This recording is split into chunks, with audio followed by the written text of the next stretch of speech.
Chào các bạn, hôm nay Plus 24 giờ sẽ hướng dẫn các bạn login cookie vào phần mềm FPlusLive. Trước hết, các bạn mở phần mềm FPlusLive lên. Tại tab Home, các bạn tìm dòng Login bằng cookies để dán checkpoint. Sau đó click chọn Download Get Cookie for FPlus.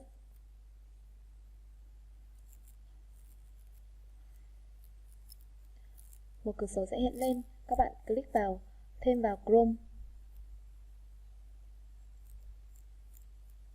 Nhấn chọn thêm tiện ích.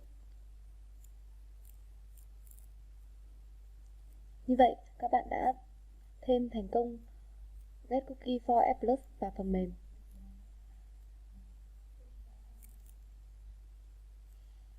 Tiếp theo, các bạn vào Facebook, login tài khoản Facebook muốn lấy cookie, sau đó click vào biểu tượng của FPlus và sao chép đoạn cookie nhận được.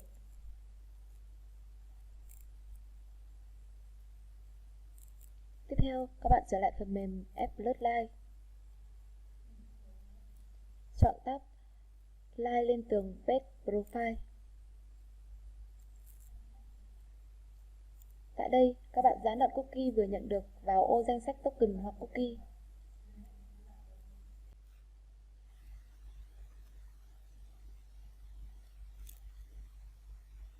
Nhấn chọn thêm List Account.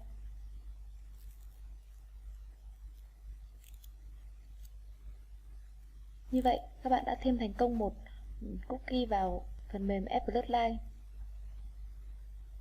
Tương tự đối với tab lập lịch live video lên nhóm, các bạn cũng đăng nhập bằng cách tương tự.